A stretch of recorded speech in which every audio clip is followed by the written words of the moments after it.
Voilà, on est aujourd'hui le 9 septembre et le 20 Elul et on continue donc les cours de préparation à Rosh Hashanah et on a choisi, comme vous le savez, depuis 2 jours déjà, de revoir ensemble le récit de la création. On est aujourd'hui arrivé au 2e jour, le travail à l'intérieur des eaux. Alors d'abord je veux repréciser 2 choses. La première, c'est que on verra, comme on va le voir aujourd'hui, que chaque jour de la création, à part ce qu'il vient nous apprendre pour le jour lui-même, est aussi une révélation pour les autres jours. C'est-à-dire que, selon le principe connu dans le Talmud, que d'Ivrei Torah, Ashirim bemekom echad, ve'aniyim bemakom acher, que la Torah s'exprime d'une manière à ce qu'elle ne révèle pas tout à un seul endroit. Ça veut dire que les messages, les enseignements, on pourrait dire, sont donnés au fur et à mesure, mais pas forcément, excusez-moi, pas forcément à l'endroit où on les attendait. C'est pour ça que certaines indications qui concernent par exemple le 1er jour peuvent être révélées le 3e jour, dans la mesure où la Torah est un tout, c'est un puzzle, et chaque partie vient compléter celle qui précédait. Et donc c'est pour ça que on reverra dans le 2e jour certaines notions qui vont nous permettre de comprendre ce qu'on a laissé volontairement, on pourrait dire, inexpliqué dans le 1er jour. Deuxième chose, je veux revenir sur une notion extrêmement importante qu'on n'a même pas commencé d'effleurer hier, c'est la notion de dibour. J'ai expliqué hier que quand la Torah nous dit que le monde est apparu avec la parole, j'ai bien fait remarquer, texte à l'appui, que contrairement, on pourrait dire, à la connaissance de la rue, donc très imprécise, ce n'est pas toute la création qui est apparue avec la parole, mais certains aspects uniquement de la création. J'ai prouvé hier que l'eau n'a jamais été créée par la parole, on ne voit nulle part que Dieu dit que l'eau soit. Le rouard, le souffle n'a pas été créé avec la parole. Et d'une manière générale, même dans le premier verset, le ciel et la terre n'ont pas été créés avec la parole. Il est dit, Bereshit bara Elokim et Hashem v'Haaretz. On ne nous dit pas qu'au commencement, Dieu a dit que le ciel et la terre soient. Et d'ailleurs, le Talmud lui-même dit que le ciel et la terre qui sont évoqués dans le premier verset ont été créés avec un Mahamar Satum, une parole cachée. Donc une parole différente de celles qui sont évoquées dans la suite du texte. Et pour donner un petit peu la mesure de ce que signifie une parole fermée, les commentaires donnent l'exemple d'une pensée. Eh bien, la pensée est une parole fermée. Quand je pense, je parle, mais c'est une parole satoum, il n'y a que moi qui m'entends. Et donc automatiquement, pour nous faire comprendre que la création du ciel et de la terre, telle qu'on en parle dans le premier verset, fait allusion à un ciel et une terre qui n'ont bien sûr rien à voir avec la nôtre et qui a été créé par un phénomène qu'on peut dire une pensée et non une parole. Alors on ne va pas essayer de comprendre tout de suite maintenant ce à quoi ça fait allusion, bien qu'on en a déjà parlé, on a déjà parlé de ça hier et dans d'autres cours, mais on comprend donc encore une fois que quand on parle clairement de parole dans la Torah, c'est un type de création bien précis qui correspond à des choses bien précises, à un niveau bien précis, et que ce n'est pas l'ensemble des notions citées dans le récit de la création qui ont été créées par le phénomène de la parole. Encore une fois, certains ont été créés par le phénomène de la pensée. D'ailleurs, il y a un Rashi explicite qui le dit, je crois le 5, 6 ou 7e Rashi du début du Chumash, qui dit qu'effectivement que le monde a été créé selon le principe de Allah bemarshava. Le monde a été créé au niveau de la hauteur de la pensée de Dieu. Alors bien sûr, ce sont des termes de Kabbalah. Il n'y a que Rashi qui comprend ce qu'il est en train de dire.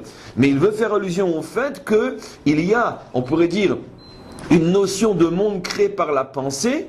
Et pour que nous puissions comprendre ce que cela signifie, j'ai commencé à le faire hier, je vais recommencer à le faire aujourd'hui, de la même manière que la pensée est cachée et donc transmet des messages que seul celui qui pense connaît et comprend, la parole s'adresse à l'autre, mais est en même temps une réduction, une contraction de la pensée, car personne ne dit tout ce qu'il pense, il n'y a que les enfants, comme on dit la vérité sur la bouche des enfants, il n'y a que les enfants qui ne sont pas capables de faire un tri, ou les imbéciles qui disent tout ce qu'ils pensent, mais l'homme intelligent, bien évidemment, se réserve toujours un no man's land, il opère un tri entre ce qu'il dit et ce qu'il ne dit pas, c'est le propre même de l'intelligence, de ne pas parler bêtement pour ne rien dire, de ne dire que ce qui peut être entendu, comme disent nos maîtres, de la même manière qu'un homme doit parler lorsqu'il peut être entendu, il doit se taire lorsqu'il ne peut pas être entendu. Donc un homme intelligent est celui qui sait gérer ses pensées et ne dire que ce qu'il pense être utile. Donc automatiquement, si c'est vrai pour un homme, à combien plus forte raison pour Dieu? Donc tout ce que Dieu a dit n'est qu'une infime partie de ce qu'il pense. C'est donc pour nous ce que nous pouvons comprendre, ce que nous pouvons recevoir à l'intérieur de nos limites. Ce qui signifie, et je répète donc le cours fondamental d'hier, tout ce qui est créé par la parole, c'est un aspect du monde que Dieu veut bien nous permettre de comprendre. Mais ce qu'il ne veut pas nous permettre de comprendre, ce sont les niveaux de la création qui existent au niveau de sa pensée, c'est-à-dire que seul lui comprend les mécanismes, les règles, les lois et le pourquoi de ces choses-là. J'avais expliqué hier qu'au niveau de la vie de tous les jours, lorsque je comprends ma relation avec Dieu, parce que je vais bien, je suis en bonne santé, je réussis, je comprends qu'il m'aide, je comprends qu'il est à mes côtés, je comprends qu'en échange de mes bonnes actions, je reçois en retour. Lorsque je vis à ce niveau-là, je vis au niveau d'une relation de la parole par rapport à Dieu. C'est-à-dire qu'il me montre, comme quelqu'un qui me parle, il me montre sa présence. Mais quand tout d'un coup tout se voile et que je ne comprends plus rien et que j'ai envie de me révolter parce que je suis en colère contre lui, à ce moment-là, Dieu a cessé de me parler. Ça veut dire qu'il agit avec moi d'une manière qui est au niveau de sa pensée. Seul lui comprend pourquoi il me traite de cette manière-là. Vous comprenez? Et donc si je reviens au cours d'hier, je vais rajouter quelque chose d'absolument extraordinaire tel que c'est expliqué dans la Kabbalah, qu'en vérité, la création de la lumière n'est pas une nouvelle création par rapport à l'obscurité. L'obscurité telle que j'en ai parlé hier. Car de la même manière qu'une parole n'est pas quelque chose de nouveau par rapport à la pensée, mais tout simplement une réduction de la pensée pour que l'autre puisse comprendre, de la même manière, la lumière dont parle la Torah n'est que la parole de l'obscurité. Ça veut dire que Dieu nous a permis, en réduisant l'obscurité, il nous a permis de comprendre quelque chose, et ce que nous comprenons s'appelle la lumière. Donc qu'est-ce qu'est la lumière? La lumière est la parole de l'obscurité. Qu'est-ce qu'est l'obscurité? La pensée de cette parole. Ça veut dire que l'obscurité se trouve au niveau de la pensée et la parole se trouve au niveau de la lumière. Mais il s'agit d'exactement la même chose, sauf que c'est la pensée qui est passée au niveau de la parole. Vous savez que nous le disons tous les matins et que grâce à ce que je dis, vous allez vous rendre compte d'une prière que vous faites des fois, peut-être depuis 20 ou 30 ans, tous les matins, et que peut-être jamais vous avez mis l'œil sur ce problème-là. Bien sûr, juste avant le Shema Israël, la première bénédiction que nous disons, Baruch Ata Hashem Elokeinu melech haolam, Boré Chosher, Yotzer Or, ou Boré Chosher. Tu es Yotzer la lumière, et tu es Boré le Chosher. Un minimum de connaissances en Kabbalah que nous avons tous. Nous savons que le monde de la Bria est beaucoup plus haut que le monde de la Yetzira. Le monde de la Bria est au-dessus du monde de la Yetzira. Ce qui veut dire que quand on dit Yotzer Or, la lumière est seulement dans le monde de la Yetzira, Boré Chosher, l'obscurité est dans le monde de la Bria. Traduit encore plus en français, nous savons que si on compare le monde de la Bria et le monde de la Yetzira à l'homme, le monde de la Bria est au niveau du cerveau, le monde de la Yetzira est au niveau de la parole. Donc, ce qui veut dire Yotzer Or ou Boré Chosher, nous disons tous les matins que l'obscurité est au-dessus de la parole, au-dessus de la lumière, exactement comme nous disons que la pensée est au-dessus de la parole.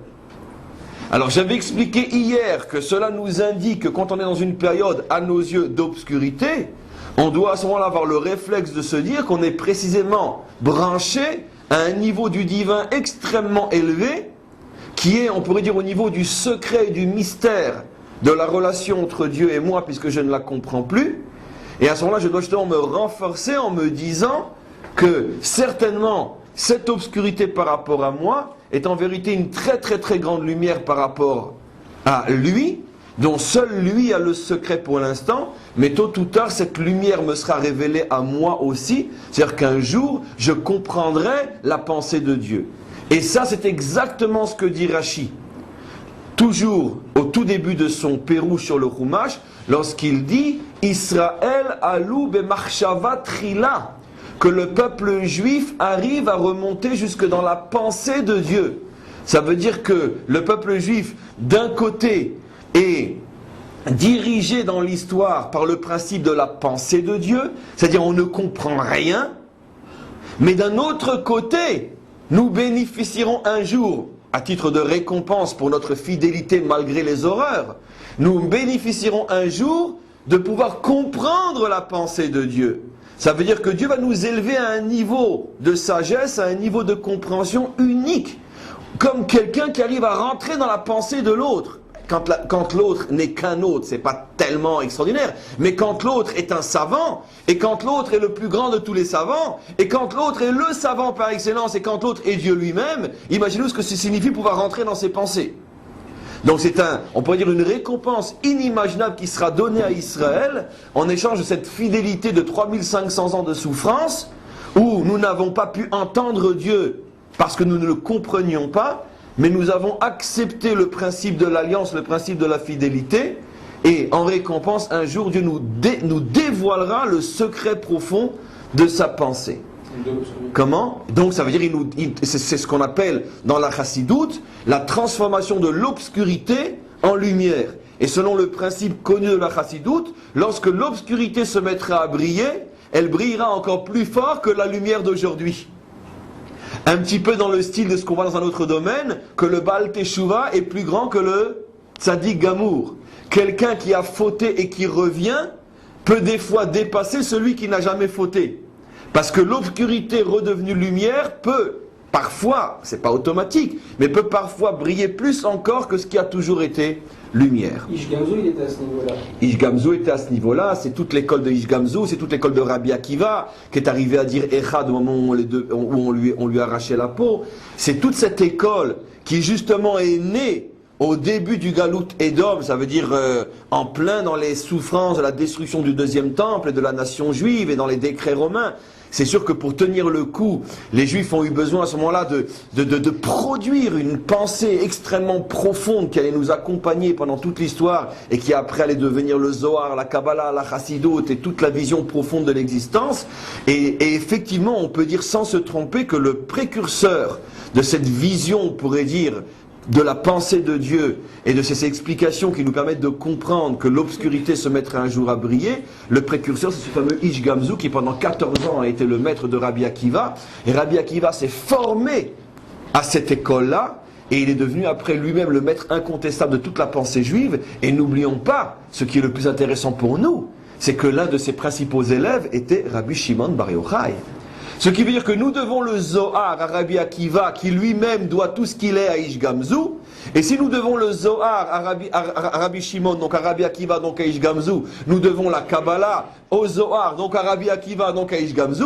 Et nous devons le Baal Shem Tov à la Kabbalah, qui le doit au Zohar, qui le doit à Rabbi Akiva, qui le doit à Ish Gamzu. Donc il n'est pas faux de dire que finalement, que ce qu'il y a de plus puissant dans la Torah, depuis, on pourrait dire, le début du Galout de Edom, on le doit à Ish Gamzu. Cet homme extraordinaire qui disait donc sur chaque chose Gamzu les Tova et qui a donné cette impulsion de transformer l'obscurité en lumière. Et donc, on va passer maintenant au deuxième jour. Vayomer Elohim dit Yehi Rakia Betor Amaim, qu'il y ait un espace. Rakia, c'est un espace, un endroit. Je parle bien sûr en Lachon HaKodesh, pas en ivrite. Rakia est un espace. D'ailleurs, en hébreu moderne, on retrouve un Reka. Un Reka, ça là, c'est un fond. Il y a derrière moi un Reka bleu. C'est un espace, un fond. Donc, je veux créer Rakia, je veux donc créer un espace Betor Amaïm, à l'intérieur de l'eau. Rappelons-nous que l'eau n'a pas été créée par la parole, ce qui veut dire que l'eau fait allusion à une réalité qui est complètement au-dessus de la parole, donc de notre compréhension. Je reprends le principe, tout ce qui est parole, nous pouvons le comprendre, ce qui n'est pas parole, nous ne pouvons pas le comprendre. Donc Dieu décide de faire un espace à l'intérieur de l'eau, l'eau en français, maïm, ça nous intéresse plus, à l'intérieur, je suis le deuxième jour, à l'intérieur de maïm, c'est-à-dire donc une réalité, encore une fois, qui échappe complètement à l'entendement humain. Nous ne savons pas ce que c'est maïm. Ne me dites pas, monsieur, oui, je sais ce que c'est de l'eau, car on ne parle pas de l'eau qui est dans le verre, bien sûr. Au-dessus. Comment? Au-dessus. Regarde, on n'y l'a pas encore vu. Non, Yehi Rakia Betor Amaïm, je vais faire un espace au milieu de Maïm. D'accord? Vaïm Avdil Ben Maïm Le Maïm. Et cet espace va donc créer une séparation, va opérer une séparation à l'intérieur des eaux, de manière à ce qu'apparaissent des eaux d'un côté de l'espace et des eaux de l'autre côté de l'espace. Vayas Elohim et Arakia. Elohim fit le rakia. Donc le rakia est au niveau de la parole. Donc le rakia va nous permettre de comprendre quelque chose, puisqu'il est dit Vayomer Elohim, selon le principe que tout ce qui apparaît avec la parole est à notre niveau de compréhension. Vayas Elohim et Arakia. Elohim fit le rakia. Vayavdel ben Amaïm. Asher mitachat la rakia, et ce rakia va donc opérer une séparation entre les eaux qui sont en dessous du rakia, ou ben amayim asher me'al la rakia, et entre les eaux qui sont au-dessus du rakia. Vayehi chen, et il fut ainsi. Vayikra Elohim la rakia shamayim, Dieu appela le rakia, il lui donna un nom. Il lui dit, toi tu vas t'appeler Shamaïm. Vaïere, vaïvoker, yom sheni. Il fut soir, il fut matin, deuxième jour. Alors, il y a pas mal de choses à dire ici, bien qu'en vérité, ce récit continue dans le troisième jour, comme vous le savez, puisque le début du troisième jour, on s'occupe encore des eaux. Et on va le lire tout de suite, on sera obligé de commencer le troisième jour, qui est finalement, qui est en vérité la fin du deuxième jour, comme on va l'expliquer. En tous les cas, je veux revenir ici sur une notion importante. Que signifie Vaïkra Elohim la rakia Shamaïm? Il a appelé le rakia Shamaïm. Mais je ne comprends pas. Le ciel avait déjà été créé. Quand le ciel a été créé? Le premier jour. Bereshit bara Elohim et Hashamim ve'et haaretz. Le ciel et la terre sont apparus dès le premier jour. Et d'ailleurs, c'est ce que Rashi explique aussi, et c'est fondé sur les maîtres du Zohar, comme quoi, bien évidemment, le ciel et la terre et tout ce qu'ils contiennent avaient été créés le premier jour. Donc la question n'est pas seulement sur le rakia, qui existait déjà avant, puisque c'est Shamaïm, d'après le texte. Mais tout ce qu'on va voir existait déjà le premier jour, d'après les maîtres de la Kabbalah. Alors, l'explication est la suivante. On ne parle pas du même ciel. Je vous ai déjà prévenu hier, c'était les 3 premiers quarts d'heure du cours, qu'il faut lire le récit de la création à différents niveaux. La Torah, sans vraiment nous mettre des panneaux indicateurs, passe d'un monde à un autre, d'une réalité à une autre, d'une étape à une autre, et c'est une véritable jungle dans laquelle il faut faire attention de ne pas se perdre et de ne pas tomber. Donc il faut vraiment avoir les clés de ce labyrinthe. On ne parle pas du même ciel, et je vais vous le prouver. Je m'appelle Chaim. D'accord? Très bien. Mon nom, c'est 4 lettres. Vous avez déjà fait la démonstration. Chet, Yud, Yud, Mem. Ces 4 lettres, quand on les voit, on me voit? Non. Ces 4 lettres peuvent indiquer la couleur de mes yeux? Non. Ces 4 lettres peuvent indiquer mon âge? Non. Ma profession? Non. Elles n'indiquent rien. Celui qui ne connaît que les 4 lettres de mon nom ne sait rien sur moi. Mais pourtant, ce sont les 4 lettres de mon nom. Si je marche dans la rue, comme on dit Chaim, je me retourne, bien qu'il y a peut-être un autre Chaim à côté de moi. Mais en tous les cas, je me sens appelé. Mais le nom d'une personne n'est absolument pas une indication substantielle sur la personne elle-même. Le nom, c'est pas forcément Chaim. Le nom, c'est aussi, je suis français, israélien, américain, c'est un nom aussi. Je suis médecin, avocat, rabbin, c'est un nom aussi. Mais même si je donne le nom avocat et que je vois déjà un peu plus clair, ça me donne encore rien de très clair sur l'avocat. Avocat dans quoi? Droit civil, droit de la famille, droit pénal, avocat de quoi? Et avocat de quel âge? Et avocat de quelle couleur? Et avocat de quelle religion? Et de quel pays? Et de quelle nationalité? Donc l'essentiel n'est pas dit dans le nom. Et même un nom de plus en plus précis comme avocat en droit pénal israélien de 30 ans, Le nom de famille. c'est encore pas. Et le nom de famille, c'est encore plus. Mais ce n'est jamais l'essence. Je ne saurai jamais qui est la personne avec un nom aussi précis soit-il. Donc le nom est une indication, mais n'est pas la chose. Et maintenant, regardez la merveille du texte. Le premier jour a été créé Shamayim, ça veut dire le ciel dans son essence. Le deuxième jour a été créé le ciel au niveau du nom. Vaikra Elohim. Il l'a appelé Shamayim. Le Rakia est le nom du ciel, mais n'est pas le ciel. Comme Chaim est mon nom, mais n'est pas moi. Avocat est le nom de la profession, mais n'est pas la personne. J'explique quelque chose d'extrêmement fort et capital pour comprendre la Torah. Le nom est une indication précise, mais pas essentielle du tout. Elle est précise car elle me situe. Je suis médecin, mais le nom n'indique rien sur ce que je suis en tant que médecin, bon, mauvais, etc. Et donc, qu'est-ce que dit le verset? Vaikra Elohim larakia shamayim. Le deuxième jour est la création du nom, et non la création du ciel. Ce qui veut dire que le rakia est par rapport au ciel, ce que le nom est par rapport à un homme. Il y a nécessairement un lien entre les deux, mais le lien est très vague. Ce qui veut dire que ce que la Torah nous montre, c'est que Dieu a créé deux types de création. Une création essentielle et une création nominale. Ça veut dire une création représentative qui n'est que le reflet de l'essence. Et c'est surtout dans le deuxième jour que la Torah nous révèle ce phénomène extraordinaire, justement, et qui est vrai, comme je l'ai annoncé tout à l'heure, pour tous les jours, mais la Torah le révèle ici dans le deuxième jour, quand elle dit que le Rakia a fait une séparation entre les eaux, au point qu'il y ait des eaux en haut et des eaux en bas. Qu'est-ce que le deuxième jour est en train de nous faire comprendre? Que toute la création est sous le type du deuxième jour. Il y a, la même chose se trouve à chaque fois en haut et en bas. En haut se trouve l'essence de la chose et en bas se trouve le nom de la chose. Ce qui veut dire que tout ce que nous avons en bas n'est que le nom des choses. Mais où se trouve véritablement la chose? En haut. Donnons un exemple extrêmement bateau, mais qui fait pourtant couler tout le monde, extrêmement bateau de ce que je dis.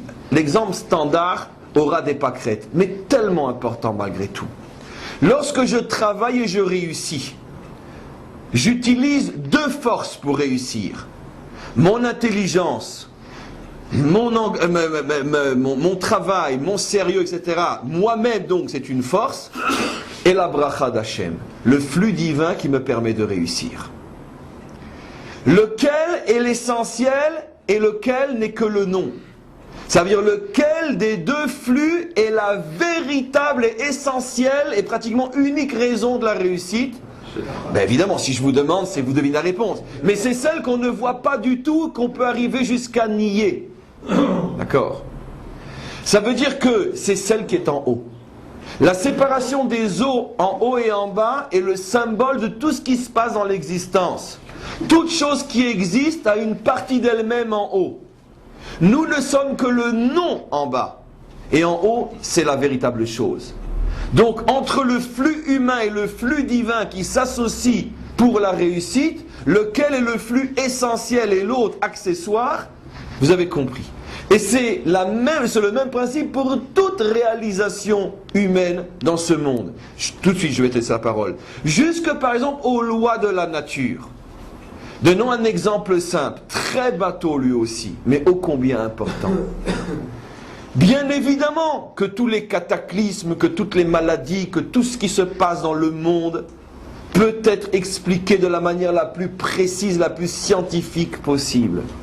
Mais ça n'empêche qu'à l'intérieur de ces lois de la nature, il y a aussi une volonté, il y a aussi un flux divin qui permet à la nature d'exister et qui, lui, ce flux a un sens, a une raison d'être, et ce flux sait très exactement pourquoi, à cet endroit-là et à ce moment-là et de cette manière-là, pour des raisons que seul ce flux divin comprend, car les forces de la nature, elles ne comprennent rien, elles agissent comme des robots, mais ce flux divin sait très exactement pourquoi telle année, tel mois, tel jour et à tel endroit, il y aura un tsunami qui emportera 300 et quelques mille personnes.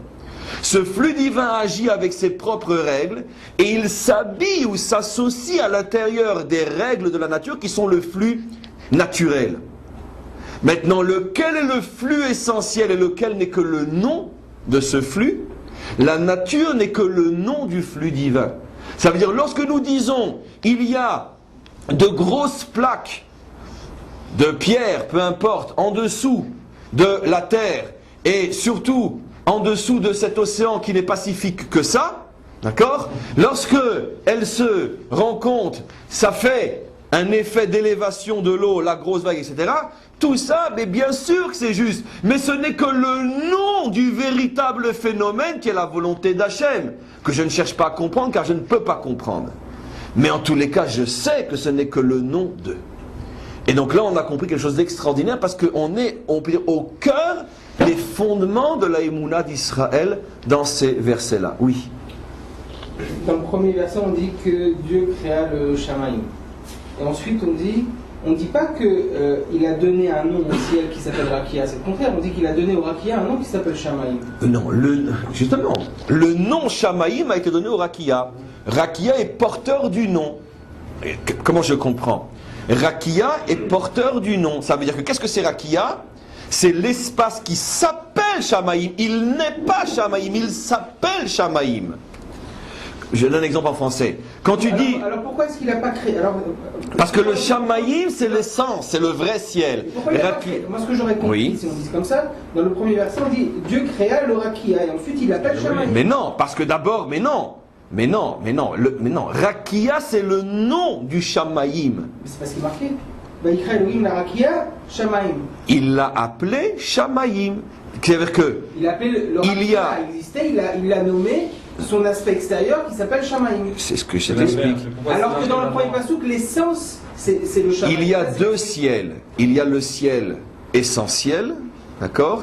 Il y a le ciel appelé ciel. Ce qui est le ciel essentiel, c'est celui qui a été créé entre le premier jour. Ce qui est appelé ciel, c'est Rakia. Rakia est une réalité qui est appelée ciel. C'est-à-dire qu'il n'a de ciel que le nom. Elle n'a de ciel que le nom. Comme tu dis de quelqu'un, il n'a de juif que le nom, parce qu'il ne fait rien. Je sais pas pourquoi je me dis l'exemple idiot, mais en tout cas c'est comme ça. Il n'a de médecin que le diplôme, parce que c'est surtout tombe pas entre ses mains. D'accord? Ça veut dire que il n'a du ciel que le nom. Rakia est une réalité créée, mais bien évidemment. C'est Shamaïm qui est créé. Non, mais Rakia aussi. Mais Rakia par rapport au ciel véritable n'est que le nom de ce ciel. Tu comprends ce que je veux dire? C'est le ciel nommé. C'est le ciel nommé, ça veut dire le ciel est une création et Rakia est une création. Mais le ciel est le ciel véritable et Rakia est une création qui ne fait que porter le nom du ciel. Comprends? Que porter le nom du ciel. Voilà. Je vais te donner un exemple. Peut-être meilleur qu'il n'a de nom que juif. Dans les nationalités qu'on perd si on change de pays. Par exemple, on ne peut pas être américain et israélien. C'est impossible. On peut être français et israélien, mais pas américain et israélien. Mais dans la plupart des pays, tu ne peux pas être et. Donc, je m'installe aux États-Unis, je fais tout ce qui au bout de 5, 7, 8 ans, 10 ans, je deviens américain.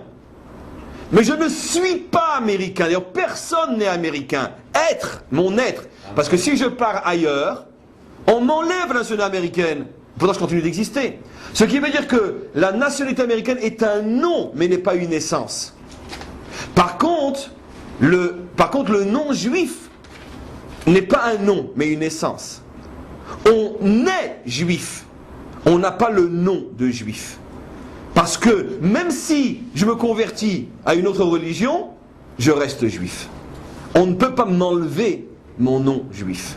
Vous connaissez cette histoire d'un juif il y a X siècles, quand on l'oblige à se convertir et sous la menace, il accepte. Et donc le premier test, on lui dit voilà, on va voir si tu es sérieux, je te préviens, t'es pas sérieux, c'est le bûcher. Et donc on le met donc dans les eaux pour le baptiser, puis on lui dit pendant qu'on te trempe dans les eaux, tu répètes je suis pas juif, je suis pas juif, je suis en vérité, je suis catholique, je suis catholique, je suis catholique. Et donc on le trempe 10 fois, je suis catholique, je suis catholique, je suis catholique, je suis catholique. Très bien. Maintenant, deuxième test, je te préviens. Le vendredi, nous, on mange pas de poisson. On mange que du poisson. Le vendredi saint, ou je sais pas comment on l'appelle. Vendredi gras. On ne mange pas de poisson. On ne mange que du poisson, pardon. D'accord? Si on t'attrape et qu'on va venir et que tu manges de la viande, gare à toi. Qu'est-ce qui arrive le premier vendredi? Il fait un grand plat de viande à la hèche, un barbecue, de l'agneau, du bœuf, tout ce que vous voulez. Il invite tout le monde. Et l'odeur se répand. Les inquisiteurs arrivent. Il dit, mais attends, mais tu te fous de nous?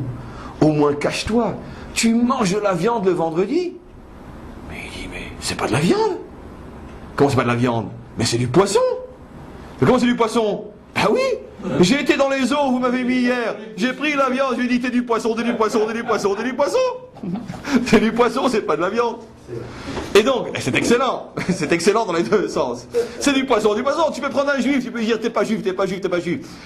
Ce n'est pas un nom être juif, c'est une essence. On l'est ou on l'est pas. D'accord? Comme être vivant, c'est pas un nom, c'est une essence. Car où je suis vivant, je suis pas, mais on peut pas si je ne suis plus vivant, je suis autre chose, je suis mort, mais tant que je suis vivant, je suis vivant. Par contre, c'est une erreur de je suis américain. Car non, c'est un nom être américain, c'est pas une essence. De même dire je suis médecin, je suis avocat, ça c'est un nom, c'est pas une essence, car on peut être avocat aujourd'hui, demain on ne le sera plus à la retraite. Donc c'est pas une essence. Voilà, c'est une qualité. De même le rakia porte le nom du ciel, mais n'est pas le ciel. Et de là encore une fois, je reviens pour pouvoir avancer, parce qu'on a encore beaucoup de choses à voir aujourd'hui, que Dieu donc a créé deux types de créations. Il a créé des créations essentielles, comme dans l'homme être juif, et il a créé des réalités d'emprunt, comme être américain, avocat ou médecin. Et bien sûr, quel va être le travail de l'homme? Le travail de l'homme va être justement de quitter l'emprunt pour rentrer dans l'essence. Vous avez tous compris que quel est le but de cette création double? C'est que l'homme, on le met dans un monde qui n'est qu'une réalité d'emprunt, où il n'y a rien d'essentiel, et c'est à lui d'avoir la sagesse et la volonté de retrouver l'essentiel. On lui donne de l'argent, et l'argent a quantité de noms d'emprunts qui ne sont pas les noms essentiels, d'accord? Les jeux, les femmes, les voitures, les maisons, les plaisirs, etc. Ça c'est tous les noms d'emprunts de l'argent, et l'argent a une qualité essentielle que rares sont ceux qui la connaissent, faire du bien. Parce que quel bien on peut faire quand on a de l'argent? Et donc ça c'est le nom, en fait c'est la qualité essentielle de l'argent. L'argent n'a été créé que pour ça. Malheureusement, on vit dans un monde où on est prisonnier des noms d'emprunt. Et donc, tout mon travail, c'est justement de quitter l'emprunt, qui est l'illusion, pour entrer dans l'essentiel. D'ailleurs, extraordinaire en français, l'essentiel, c'est extraordinaire parce que la première fois que la Torah nous révèle ce principe, c'est au sujet du ciel. Et donc c'est fabuleux. Mais en même temps, le nom est fondamental puisqu'on dit que justement quand quelqu'un est nommé, c'est par son nom qu'il peut soit se perdre, soit se retrouver, se régénérer. Oui, le nom est très important parce qu'effectivement, tant que je suis américain, j'ai des droits inimaginables en tant qu'américain. Mais c'est évident que le nom m'apporte énormément de choses. Mais d'un autre côté, comme toutes choses qui ne sont qu'au niveau du nom, il y a énormément de dangers, de pièges et surtout de superficiels. Mais on sait très bien dans la société d'aujourd'hui, bon, je te conclus parce que c'est des choses qui sont évidentes. Tu regardes pas un médecin comme tu regardes un ouvrier. Alors c'est idiot, c'est stupide, ça n'a aucun sens. Mais je suis prisonnier du nom. Et il se peut que ce soit un triple idiot, un triple abruti qui ait déjà massacré combien de personnes, combien de clients. Parce qu'il les a mal soignés, il n'a pas décelé une maladie à temps ou une crise cardiaque à temps. Combien de médecins sont responsables de crise cardiaque parce qu'ils n'ont pas su diagnostiser? Donc ce sont des assassins. Et alors que l'ouvrier, il fait bien ses voitures, lui. Il fait de mal à personne, au contraire, il nous permet de rouler. Donc, et puis en tant que père de famille ou mari, etc., peut-être que l'ouvrier est 100 fois des milliards de fois meilleur que le médecin qui trompe sa femme et qui n'éduque pas ses enfants, peu importe. Mais pourtant, on entend le mot médecin, vous travaillez chez Renault. Pourquoi? On est prisonnier des noms, c'est comme ça qu'on fonctionne. Donc, c'est sûr que le nom signifie quelque chose, car si c'est un bon médecin, c'est sans doute plus utile qu'un bon ouvrier. Et encore, disons si c'est un médecin qui sauve des vies, et encore, parce qu'on a quand même besoin de voitures. Mais quoi qu'il en soit, c'est un exemple simple pour montrer que l'homme est prisonnier de noms. C'est ce que Dieu a voulu, c'est pour ça qu'il a créé le rakia, mais il nous a prévenu, attention, ne vous laissez pas piéger par les noms, cherchez l'essentiel. Maintenant, heureusement que la Providence me remet dans mon esprit un verset explicite qui conclut tout ce que je suis en train de dire. Hele Shemot Bene Israël Abayim Mitzraïma. Voici les noms des enfants d'Israël qui sont descendus en exil. Lorsque le juif n'était plus qu'un nom, il est descendu en exil. Lorsqu'il a perdu son essence, il est descendu en exil. Ce sont les noms qui sont descendus en exil. C'est-à-dire le superficiel. D'accord? Quand je pense que je suis médecin avant d'être juif, homme d'affaires avant d'être juif, avocat avant d'être juif, à ce moment-là, je suis en exil. Je suis un juif avocat, un juif médecin, mais pas un médecin juif. Et donc, quand je suis un médecin juif, je descends en exil. C'est ça ce que la Torah nous révèle. On continue. On va maintenant passer au deuxième jour, au troisième jour qui est le complément du deuxième jour, pour terminer de comprendre ce qui se passe avec les eaux. Donc on a compris, il y a des eaux en haut qui sont les eaux essentielles, les eaux en bas qui ne sont qu'un reflet des eaux. Dit d'une autre manière, tout ce qui est en bas n'est que le reflet nominal de ce qui est en haut. On continue. Vayomer Elokim. Elokim dit, Yikavu amayim mitachat hashamayim, que se rassemblent les eaux qui sont en dessous du ciel. De quel ciel il s'agit ici? Du ciel nommé, pas du ciel essentiel. On parle ici du rakia maintenant. Maintenant la Torah ne nous prévient plus, mais nous on doit le savoir, on vient de l'étudier. Attention, c'est pas partout la Torah dit Shamaïm qu'il s'agit du bon. Là on est dans le Shamaïm qui vient d'être nommé. La création qui vient d'être nommée, qui n'a de Shamaïm que le nom, qui n'est américain que de nom. El Makom Echad, qu'elles se réunissent ces eaux-là à un endroit, Vaterae Ayabasha, pour que puisse apparaître le sol, Vayichen, et il en fut ainsi. Vayikra Elokim le Yavasha Eretz, Elokim appela la terre Eretz. Même remarque, mes amis, où se trouve la terre la vraie? La première cité. Celle-là, c'est une réalité nommée terre. Mais ce n'est pas la terre. C'est pas la terre. Notre monde n'est pas la terre. Ou dit d'une autre manière, dans notre monde, il n'y a qu'un seul endroit au monde qui s'appelle la terre. C'est où? C'est notre terre. Le seul endroit de la planète qui s'appelle Eretz, qui est un microcosme du vrai Eretz qui est pour l'instant encore en haut, c'est notre terre. Toutes les autres terres ne s'appellent pas Eretz Stam. On dit Eretz Mitzrayim ou Chutz La'aretz. Mais quand dans la Torah on parle de Eretz Stam sans préciser la terre, on sait que ça fait allusion à notre terre. C'est le seul endroit dans ce monde qui mérite de s'appeler terre, parce que c'est le seul endroit dans notre monde qui réellement fait allusion à la vraie terre qui n'est pas encore dévoilée. Ça veut dire au vrai monde qu'on appelle le monde à venir. Notre terre est un avant-goût du monde à venir. En dehors de cet endroit, tu te trouves dans des territoires qui portent d'autres noms et qui sont au nom de Seth et cités entre autres dans le Talmud et dans le Zohar surtout. Par exemple, Tevel, on voit souvent dans les psaumes. Tevel, c'est un des noms qui est donné. Et d'autres noms dont je ne me souviens plus, il y a un nom qui s'appelle Arka aussi. Arka. et Aleph, Kouf, Resh, Aleph, Resh, Kouf, Aleph, Arka, et d'autres noms encore, je ne me souviens plus exactement. Et en tous les cas, bien sûr nous sommes sur quelque chose. En français nous disons terre, même en hébreu on dit Eretz, mais ce sont des langues modernes. Mais en Lashon HaKodesh, il n'y a qu'une seule véritable terre. C'est celle qui a été créée le premier jour, qui n'a rien à voir avec la nôtre. Et si déjà on doit la nommer, dans notre langage à nous, on va l'appeler le monde à venir. Et en bas, en dessous du ciel, en dessous du rakia qui fait la séparation entre l'essentiel et l'artificiel, car c'est ça la véritable définition du rakia, ce qui fait la différence entre l'essentiel et l'artificiel, le haut et le bas. En bas, il n'y a qu'un endroit qui s'appelle Eretz, mais lui-même ne porte que le nom Eretz, mais n'est pas Eretz.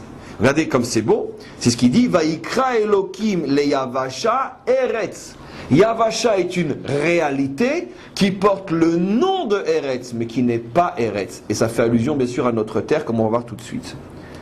Ul Mikve Amayim, et au rassemblement des eaux, Kara Yamim. Dieu a donné le nom Yamim. Ça veut dire que à ces eaux d'en bas, qui elles-mêmes ne portaient plus, ne faisaient que porter le nom d'eau, car où se trouvent les vraies eaux? En haut. En bas, nous avions une réalité qui porte le nom des eaux. À l'intérieur de cette réalité qui porte le nom des eaux, il y a eu, on pourrait dire, une nouvelle opération qui a été opérée.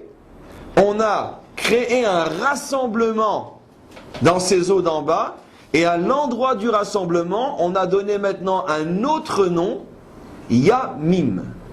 Ce qui veut dire que les eaux d'en bas non rassemblées s'appellent Maïm, et elles sont un reflet des eaux d'en haut, et les eaux d'en bas rassemblées s'appellent Yamim. Et elles font allusion, elles font allusion à quoi? Elles font allusion au mot Echad, à l'unité. Regardez, c'est ce qui est dit, je vais vous expliquer. Ou le Mikve Amayim, Kara Yamim, il l'a appelé Yamim. Mais ce Mikve Amayim, c'est quoi? Revenons au verset d'avant. Yikavu Amayim mitarachim el makom echad. Elles se réunissent. Où se trouve le Mikve? Dans un endroit qui est appelé Echad. L'endroit de la réunion des eaux s'appelle Echad. Où la première fois a-t-on vu dans la Torah le mot Echad? Où l'a-t-on vu la première fois? Là, devant nos yeux. Où l'a-t-on vu? À la fin du premier jour. Vaï Ere Vaï Boka Yom Echad. Normalement, il aurait dû être marqué quoi? Yom Rishon. Il est marqué Yom Echad. Pourquoi? Parce que ça ne fait pas allusion à premier jour. On ne doit plus traduire à partir d'aujourd'hui Yom Echad, premier jour, mais Yom 1, le jour de l'unité. Et on va voir pourquoi. Le premier jour, Dieu a dévoilé l'unité. Mais le premier jour, cette unité est une unité essentielle. L'unité dans son essence. Et le troisième jour, Dieu a voulu que en bas, en dessous du rakia, on retrouve le principe de l'unité. L'unité essentielle n'est qu'en haut, mais les hommes ont le devoir de retrouver l'unité en bas aussi. Et le retour à l'unité en bas est décrit dans le langage codé de la Torah que je vais décoder devant vous. Le rassemblement des eaux, El Makom Echad. Les eaux se rassemblent à l'endroit de l'un, à l'endroit de l'unité. L'unité qui régnait le premier jour se retrouve maintenant le troisième jour en bas, et c'est pour ça que comment est appelé le troisième dans la tradition? Pa'amaim Kitov. 2 fois Tov, car effectivement il y a marqué, comme on va le voir, 2 fois Tov le troisième jour. Pourquoi 2 fois Tov? Il est doublement Tov, pourquoi? Parce que non seulement il est Tov pour la création de ce jour, mais il est Tov aussi parce qu'on a retrouvé l'unité qui régnait le premier jour et qui avait disparu le deuxième jour, et je vais expliquer. Comment dit-on rassembler en hébreu? C'est devant nous, Yikavu. Que chante-t-on, entre autres, à Yom Ha'atzmaut? La tikva, le chant de notre espoir. Que dit-on après Uva Letzion dans la Tfila? Kave el Hashem chazak libecha vekave el Hashem. Que veut dire likvot, tikva, placer sa confiance, son espoir. Donc, yikavu amayim, je vais le traduire maintenant selon le sens et non selon le code, puisque le texte est un code, décodons. Yikavu amayim mitachat hashamayim. Les eaux se sont remplies d'espoir. El makom echad, de se diriger vers l'endroit de l'unité. Qu'est-ce que c'est l'eau? Maintenant, on va décoder, c'est pas l'eau que l'on connaît, bien que c'est aussi l'eau que l'on connaît, comme vous allez voir. Mais on ne parle pas de cette eau-là ici. Ici, on parle d'une force. La force qui, dans l'homme et dans les hommes, les pousse à rechercher l'unité et le shalom. Cette force-là s'appelle dans la Torah Ma'im. Et vous allez tout de suite comprendre pourquoi. Lorsqu'il y a des tensions entre mon épouse et moi, lorsqu'on ne se parle plus, et que je ne peux plus le supporter, et que je fais le premier pas pour qu'il y ait le shalom entre nous, à ce moment-là, je dévoile en moi une force qui s'appelle Ma'im. Lorsqu'il y a des querelles entre les hommes, et qu'il y en a une partie d'entre eux qui accomplissent le verset Rodef Shalom Vebaksheu, recherche la paix, court après la paix et recherche-la, ils sont animés par une force qui s'appelle Ma'im.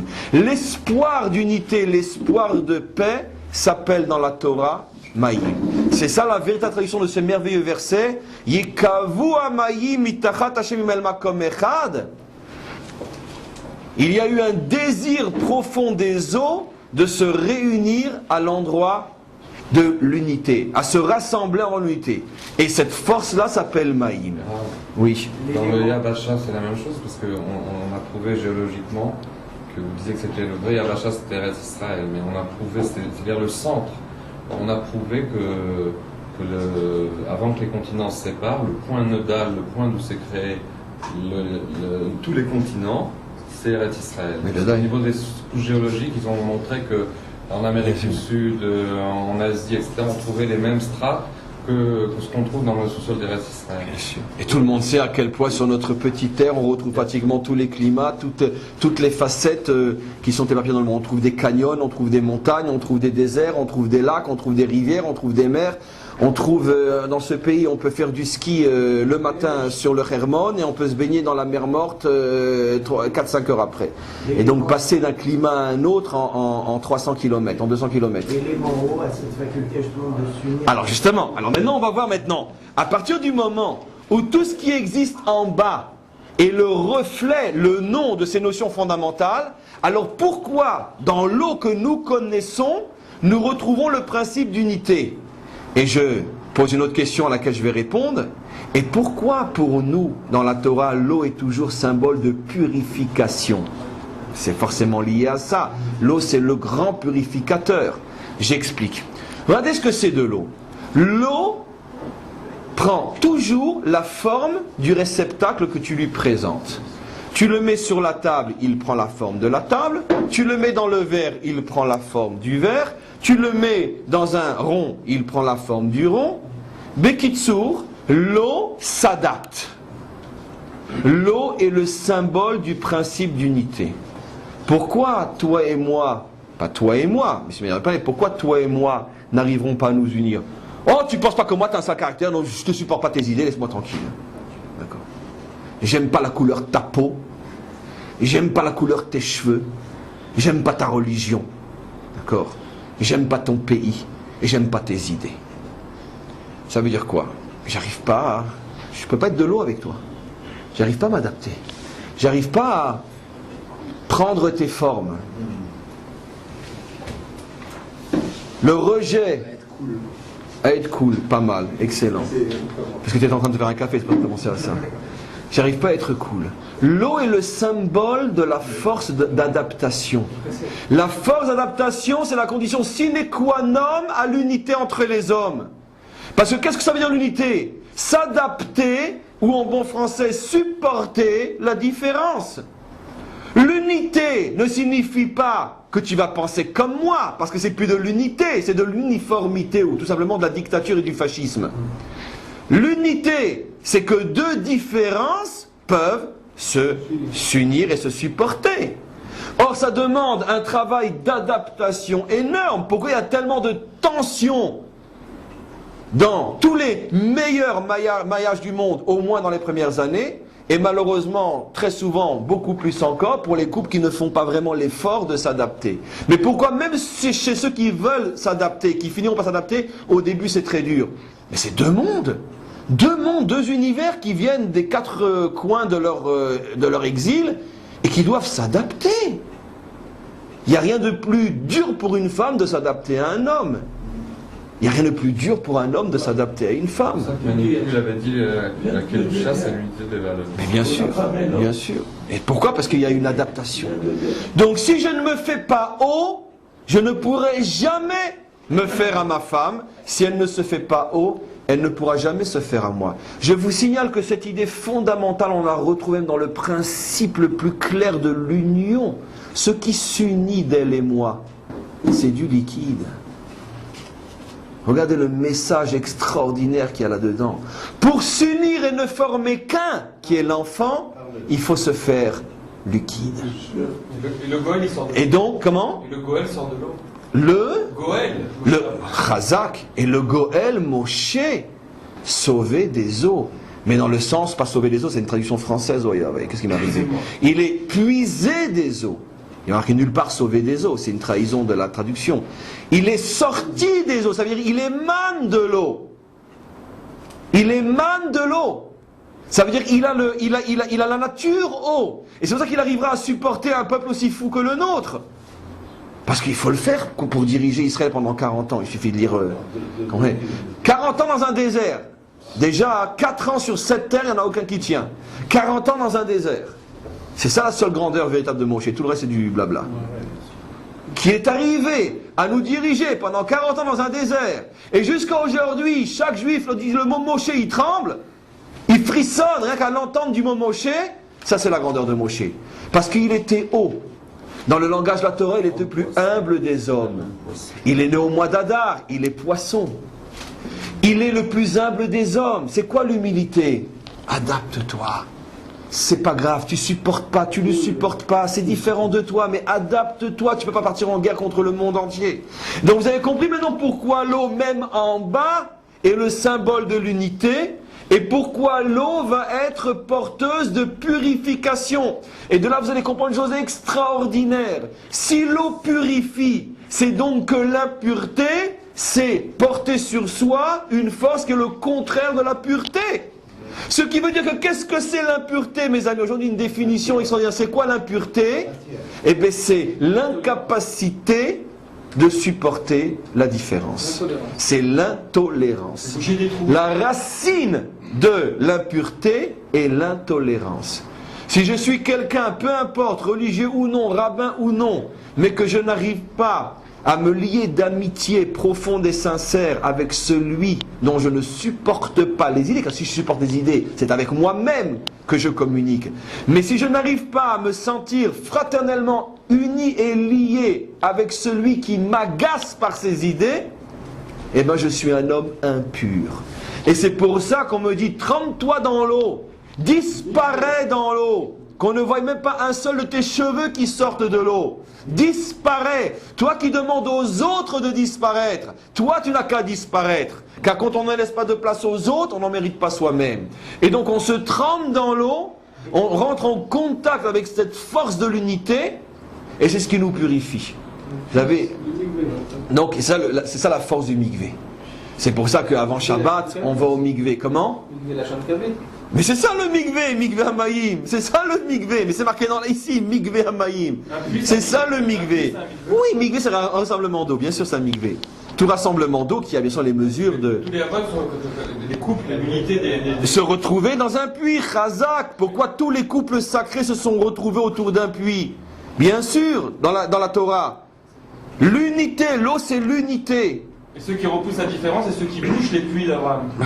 Et qui bouchent les puits d'Abraham? Les Philistins. Voilà. Exactement. Le refus de l'unité. Puisque eux-mêmes, entre eux, comme on le sait, ne se supportent pas, se haïssent et se massacrent à bout de bras. C'est, on pourrait dire, le groupe humain anti-unité par excellence, les Philistins. Ils sont définis comme Amzerim. Parce qu'ils proviennent d'une impossibilité d'unité. Bon, il y a tellement de choses, il y a tout ça que c'est même pas la peine de commencer. Mais tous ces symboles, ce sont des mamzerim, ils viennent d'adultère, etc. Pourquoi? Parce que c'est l'unité impossible. Car oui, un homme et une femme doivent s'unir, mais à condition que ce soit la mienne, pas celle de l'autre. Donc automatiquement, si je m'unis avec la femme de l'autre, il n'y a pas d'unité possible. C'est l'anti-unité par excellence. Les Philistins viennent de rapports adultères. Donc automatiquement, ça va être un ramassis de haine et de refus de l'autre. Et ça, c'est le pire ennemi d'Israël jusqu'à aujourd'hui. Et donc, on comprend donc toutes ces notions-là. Vous comprenez? L'impureté, c'est ça. Dès que j'ai du mal à me faire à la différence, je suis impur. Et donc maintenant, on comprend une nouvelle chose grâce à ce troisième jour, qui est la fin du deuxième jour, c'est que tous les principes fondamentaux du bien ont on pourrait dire un exemple en bas qui va me permettre de travailler au niveau de cet exemple pour m'élever jusqu'à la notion en haut. Mais c'est important de le savoir. Parce que quand je me trempe dans un mikvé, une fois que j'ai appris la Torah comme un juif, je ne dois pas seulement penser que je fais trempette. Ma kavana doit être quoi? Hachem, je t'en supplie, aide-moi à devenir un homme tolérant. Et c'est la raison pour laquelle, entre autres, l'importance capitale, comme j'ai déjà dit, d'aller au moins Erev Shabbat au mikvé. J'en profite pour vous dire que Erev Rosh Hashanah ou Erev Kippour, mais ça je sais que je ne m'adresse pas à vous, mais à ceux qui entendront, celui qui ne va pas au mikvé, ce n'est pas la peine qu'il fasse Rosh Hashanah et Kippour. Je le dis de manière exagérée, exprès. Parce que sans mikvé, Erev Rosh Hashanah et Kippour, il n'y a pas de Rosh Hashanah, il n'y a pas de Kippour. Tu passes complètement à côté. Ça vaut la peine de faire 200 km pour ceux qui n'ont pas un mikvé près de chez eux pour aller se tremper dans un mikvé et Erev Shana Kippour. Pourquoi? Parce que par définition, comme tu viens de le dire, c'est les jours de jugement où je demande à Hachem de me juger pas comme je le mérite. Si moi je suis constamment en train de dire et tu as vu, et comment qu'il est, qu'est-ce qu'il a fait, machin, etc. Si je supporte pas les autres, comment tu veux qu'Hachem me supporte? Donc je vais au mikvé Erev Shabbat, Erev Rosh Hashanah et Kippour. C'est une obligation absolue pour tout celui qui comprend un petit peu comment fonctionnent les choses. Et à ce moment, je me mets en situation de dire à Hachem, tu sais, je vais essayer, moi, d'être comme l'eau, d'être plus tolérant, sois tolérant avec moi. Mais non, c'est vrai aussi, chaque Erev Shabbat, pourquoi? Parce qu'on sait très bien que, on pourrait dire, l'essentiel de la sainteté du Shabbat, comme on le sait, c'est pas les tfilotes du Shabbat et l'étude du Shabbat, mais c'est la paix dans le foyer. Puisque l'essentiel de la lumière du Shabbat, c'est le Shalom Bayit, c'est la raison pour laquelle on a lu la lumière de Shabbat. Ça veut dire on peut dire ce retour profond, sincère de l'homme vers la femme et de la femme vers l'homme et des parents vers les enfants et des enfants vers les parents. La reconstitution de la famille qui était éclatée pendant les 6 jours du travail, 6 jours de la semaine. On n'a pas eu le temps de se parler, on s'est à peine vu, on a oublié même qu'on avait des enfants. Et puis arrive le Shabbat. Il n'y a plus de télé, il n'y a plus de voiture, il n'y a plus de travail, il n'y a plus de téléphone. Je suis en face d'elle, elle est en face de moi, les enfants sont là. Qu'est-ce qu'on fait? Oh, ce que tu as changé en 6 jours, c'est incroyable comme tu as grandi. Tu comprends? Et puis, etc., etc. On se retrouve. Mais comme on se retrouve, il y a forcément les tensions de « t'es pas comme moi ». Et donc automatiquement, il y a 2 mitzvot essentiels qui vont atténuer les tensions du Shabbat, car on sait tous que le Shabbat est un jour de grande tension, parce que rien n'est plus difficile que les retrouvailles. C'est pour ça qu'une mitzvah a été donnée à la femme et l'une à l'homme. La femme allume les nérotes et l'homme va au mikvé. Et c'est uniquement quand il y a les deux que les tensions, ce qu'on appelle dans la Kabbalah les dinim, sont atténuées. Et lorsqu'on se retrouve à table, d'accord ? Oh, est-ce que tu es belle, ma chérie. Oh, tu sais, mon mari, tu m'as manqué pendant toute la semaine. Heureusement qu'on se retrouve. Pourtant, vous nous avez dit que le Shabbat, c'est un jour très chargé au niveau dinim. Mais justement. C'est un jour rouge. Parce que, pourquoi c'est un jour rouge? Pourquoi c'est un jour dur? L'eau sur le feu. Parce que la raison terrestre de cette difficulté, c'est parce que c'est un jour de retrouvailles. Et c'est le jour où forcément, on va peut-être entendre, parce qu'on apprend toute la semaine, que... tu sais papa, j'ai eu une mauvaise note dans mon interro de la semaine. Parce que toute la semaine je m'en fous, j'ai pas le temps, j'ai même oublié que t'allais à l'école. Mais le Shabbat. Alors qu'est-ce que t'as appris à l'école Et viens, on va en faire un peu de Mishnah, on va faire un peu de Chumash, je sais pas trop, puis tu sais d'ailleurs j'ai eu une mauvaise note. Comment t'as eu une mauvaise note? Mais qu'est-ce que tu fous toute la semaine? Et ta mère, pourquoi t'as pas fait réviser? On sait comment ça fonctionne, vous comprenez? Parce que c'est les retrouvailles. Donc toutes les différences se trouvent autour de la table. Et comme je suis énervé, j'ai passé une mauvaise semaine, et comme elle est énervée parce qu'elle est énervée, et comme les enfants, ils sont en âge de puberté, puis de toute façon, ils sont énervés, ils emmerdent le monde entier. Tout ça, ça se retrouve autour d'une table. Vous comprenez? Alors qu'est-ce qu'on fait? On dit, écoute, toi, allume les nérodes de Shabbat, toi, va au mikvé. Ça veut dire que... Comment? Parce que les nérodes de Shabbat, bon, c'est pas le cause joli, mais les nérodes de Shabbat ont aussi la propriété, la lumière qu'on allume, c'est justement... Alors, vous posez la question qui est la fin du cours. Alors j'avais expliqué que justement que le mot Echad, on le retrouve le 3e jour, mais aussi le 1er jour. Le 1er jour où a été créée la lumière. Donc vous avez donc la réponse, excusez-moi. Le 1er jour qui est la création de la lumière, qui aboutit sur le Echad, fait allusion à l'allumage des lumières du Shabbat. Et le 3e jour où on retrouve le mot Echad, avec le mikvé, fait allusion au mikvé de l'homme.